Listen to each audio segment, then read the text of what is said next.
ব্যর্থ আর কেউ হবে না। ঠিক। আমরা কবরে উপকার চাই কি চাই না? চাই। হাজিরি কবরে উপকার দিবে তিনটা আমল। কয়টা আমল? তিনটা। আল্লাহর হাবিব বলেন, ইযা মাতাল ইনসানু ইনকাতা আনহু আমালুহু ইল্লা মিন সালাসাতি। একটা মানুষ যখন মারা যায়, তিনটা আমল তার জন্য তখন জীবিত থাকে। এর একটা হলো ইল্লা মিন সাদাকা, যদি আল্লাহর বান্দা দুনিয়ার বুকে দান আর সাদাকা রেখে যায়, আর ওই দান এবং সাদাকা যতদিন পর্যন্ত মানুষ ব্যবহার করবে ততদিন পর্যন্ত আল্লাহ পাক তার কবরের ভিতরে তার জন্য সওয়াবকে জিন্দা রাখবেন। সুবহানাল্লাহ। একটা মানুষ কিছু মানুষ তাদের জন্য একটা রাস্তার প্রয়োজন, আপনি একটা রাস্তা করে দিলেন, পোলের প্রয়োজন পোল করে দিলেন, নৌকার প্রয়োজন নৌকা করে দিলেন, গাড়ির প্রয়োজন গাড়ি বানাই দিলেন। এইভাবে যদি আপনি একজন আরেকজন মানুষকে সাদাকা করেন, দান করেন, হাদিয়া করেন, যতদিন পর্যন্ত দুনিয়ার বুকে এটা থাকবে ততদিন পর্যন্ত কবরে আপনার জন্য আমার আল্লাহ সওয়াবকে জিন্দা রাখবেন। ততদিন পর্যন্ত আপনার কবরে আপনার আমল নামায় লেখা হবে। সুবহানাল্লাহ। এরপর আল্লাহর হাবিব বলেন, আও ইলমিন ইউনফাউ বিহি, আর এমন জ্ঞান যে জ্ঞান তার উপকার করবে। প্রিয় হাজিরিন, আজকে আল্লাহ পাক এই যে পৃথিবীর মুখে ইলমের দিন রেখে আমাদের জন্য দান করলেন ইলমের দিন, আমরা যে ইলমের দিনের ধারকা বাহক যতটুকু জ্ঞান অর্জন করেছি, এই জ্ঞানগুলো যদি দুনিয়াবাসীর কাছে রেখে যায়, তাহলে মৃত্যুর পর আমার কবরেও এই উপকারী জ্ঞান আমার জন্য সওয়াব হবে। আমি কবরের বুকে জিন্দা সওয়াব ওই জ্ঞান থেকে আমি আমার কবরে পেতে পারবো। কিভাবে করবেন? আপনি মনে করেন যে আপনি একজন আদনা মানুষ, আপনার কাছে কোনো জ্ঞান নাই, কার কাছে জ্ঞান বিতরণ করবেন? আপনি যতটুকু জানেন সেই জ্ঞানটুকুই পুঁজি করে নিজের আপন বাচ্চাকে কাছে বসা, তারপর জ্ঞান শিখান। বাবা, রাস্তায় হেঁটে গেলে একজন মুরব্বী দেখলে সালাম দিবা, তার একটা জ্ঞান শিখালে। আপনি যদি মারা যান আর আপনার সন্তান মৃত্যুর আগ পর্যন্ত যত মানুষকে সালাম দিবে, প্রত্যেকটা সালামের সওয়াব আমার আল্লাহ আপনার কবরে ঢুকাই দিবেন। সন্তানকে শিখাইলেন, বাবা বাম হাতে খায় না, ডান হাতে খাও, ডান হাতে খাওয়া শুরু।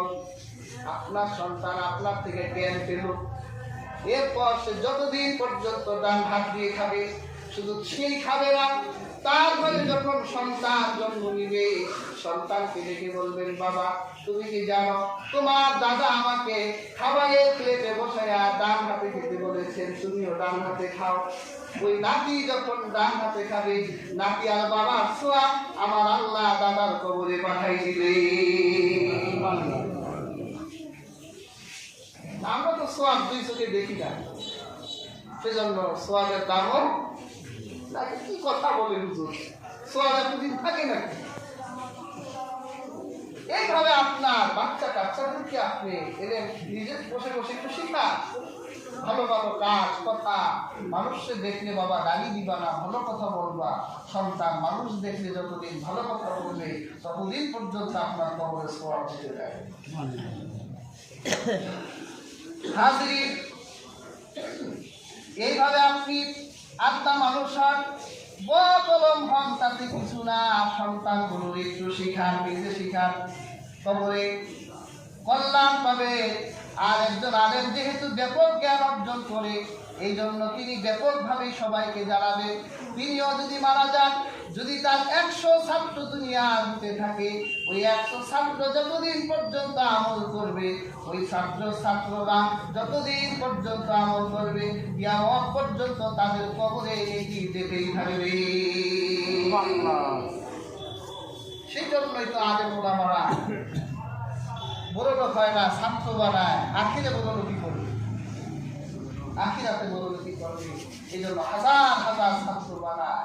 এই ছাত্ররা সকালে উঠে যখন সূরা ইয়াসিন পড়ে, তার শিক্ষক কবরে ঘুমায় আছে, ইয়াসিনের সওয়াবগুলো তার শিক্ষকের কবরে চলে যায়। শিক্ষক চায়ও নাই, শিক্ষককে দেওয়ার নিয়মও করে নাই, শিক্ষক শিখাইছে সেই জন্য অজান্তেই শিক্ষকের আমল নামায় সূরা ইয়াসিন ঢুকে গেছে। এই যে আমারও যারা শিখাইছে, আমারও প্রায় 200-250 শিক্ষক, তা আমি যে আমল করি অটোমেটিক তাদের কবরে আমলের সওয়াবগুলো চলে যাচ্ছে। সুবহানাল্লাহ। এই আমল করার জন্য আমাকে যে এটাও শিক্ষা দিয়েছে, এই জ্ঞান তাদেরকে মহান করে দিয়েছে। কাজী হাজরিন, আলেম শিখবে ব্যাপক, আর সাধারণ মানুষ শিখবে তাদের প্রয়োজনে যতটুকু জ্ঞান দরকার ততটুকু। কিন্তু হাজরিন, যে যতটুকু জ্ঞানই অর্জন করুক না কেন, এই জ্ঞান শিখতে হবে একমাত্র আমার আল্লাহ সন্তুষ্টির জন্য। যদি আল্লাহ সন্তুষ্টির জন্য না হয়, তা আপনারা এই হাদিস আমি জানার আগে আপনারা জানেন না সবার আগে জাহান্নামে যাবেন, জানেন না? তা আমি জানার আগে আপনারা জানেন। কোন আলেম যাবে? যে আলেম এলেম অর্জন করেছিল কিন্তু আমার আল্লাহ সন্তুষ্টি আশা করে। পেয়ার হাজির, শুধু আলেম একাই সবার আগে জাহান্নামে যাবে না। হাদিসের কিতাবে এসেছে 3 শ্রেণীর মানুষ সবার আগে জাহান্নামে যাবে। এর মধ্যে প্রথম হলো, আমার আল্লাহ যখন ইনসাফের আদালত প্রতিষ্ঠা করবে, তখন শহীদরা আমার আল্লাহর কাছে আসবে। আমার আল্লাহ দেখবে শহীদের মাথা ফাটা, শরীরের অঙ্গ প্রত্যঙ্গগুলো ছিন্ন বিচ্ছিন্ন, শরীরে রক্ত ভরা। তারপরে আমার আল্লাহ জিজ্ঞেস করবে, তুমি কে? শহীদ বলবে, আল্লাহ আপনি কি আমাকে দেখে বুঝতে পারেন না আমি কে? আমি আপনার দিন প্রতিষ্ঠা করতে গিয়ে শহীদ হয়েছি। আমার শরীরে রক্তের দাগ এখনো শুকায় যায় না। দেখেন আমার হাত ভেঙে গেছে, দেখেন আমার কল্লা ফলাই দেওয়া হয়েছে। আমার শরীরে রক্তের দাগ দেখে আপনি বুঝেন না কেন আমি একজন শহীদ? আমি আপনার দিন প্রতিষ্ঠার জন্য শহীদ হয়েছি। আমার আল্লাহ বলে, না রে বান্দা, তুই তো আমার দিন প্রতিষ্ঠার জন্য শহীদ হস নাই। যদিও তোর শরীরে রক্ত, যদিও তুই নিহত হয়েছিস, আমি তো জানি তুই শাহাদাতের সময় নিহত হয়েছিলি।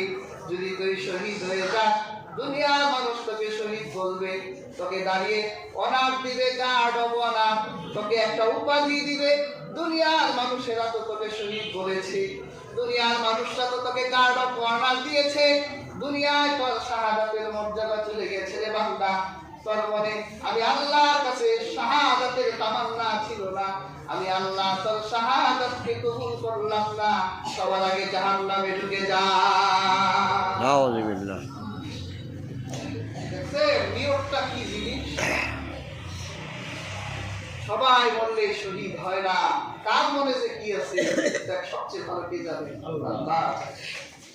2 নম্বরে এক হুজুর আসবে, কোনো পাগড়ি জুব্বা, কোনো কিছু কমতি নাই, চেহারায় এলমে নূর। আমার আল্লাহ বলবে, তুই কে? বলবে, আল্লাহ আমি হলাম একজন আলেম, আপনার দিন রক্ষা করার জন্য আমি ইলম অর্জন করেছি। হাজার হাজার লক্ষ লক্ষ ছাত্রের শাইখুল হাদিস ছিলাম আমি। আল্লাহ বলবো, কি করছস? লক্ষ লক্ষ মাদ্রাসা রেখে এসেছি, লক্ষ কোটি ছাত্র রেখে এসেছি, আমি আপনার দিন শেখার জন্য আলেম হয়েছিলাম। আমার আল্লাহ বলবে, তুই জাহান্নামে ঢোক। কেন আল্লাহ? আমি এত কাজ করলাম। আল্লাহ বলে, বেটা তুই তো জ্ঞান অর্জন করেছিলি আমার সন্তুষ্টির জন্য নয়, বরং পৃথিবীর মানুষ তোকে একটু বড় হুজুর বলবে, তোর মনে এই তামান্নাই ছিল। তবে বড় মুফতি বলবে, তবে বড় মুহাদ্দিস বলবে, তবে বড় শাইখুল হাদিস বলবে। পৃথিবীর মানুষ হাজার বছর তোর নাম নিয়েছে, তোর নামে গুণগান গিয়েছে, তবে বড় মুহাদ্দিস বলছে, মুফতি বলেছে। দুনিয়ায় তো তুই তোর সম্মান পেয়ে গেছিস, আমার কাছে তোর কিছু দেওয়ার নাই, যা তুই জাহান্নামে ঢুকে যা। এরপর আরেকজন আসবে বড় দানশীল। আল্লাহ তুই কে? আল্লাহ আমি তো বড় দানশীল।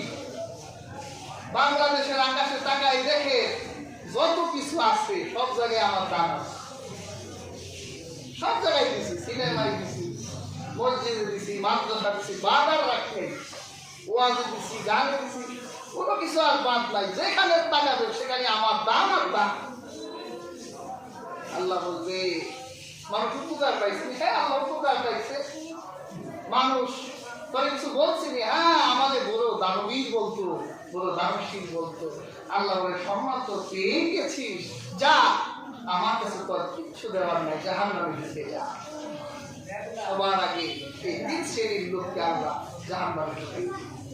এর মধ্যে ওই আলেম, ওই জ্ঞানী যে জ্ঞান অর্জন করেছিল কিন্তু তার জ্ঞানের উদ্দেশ্য আমার আল্লাহ সন্তুষ্ট ছিল না, বরং মানুষের কাছে নিজের সম্মান বাড়ুক, মর্যাদা বাড়ুক, বড় মুহাদ্দিস হোক, মুফাসসির হোক, এই জন্যই ওরা জ্ঞান অর্জন করত।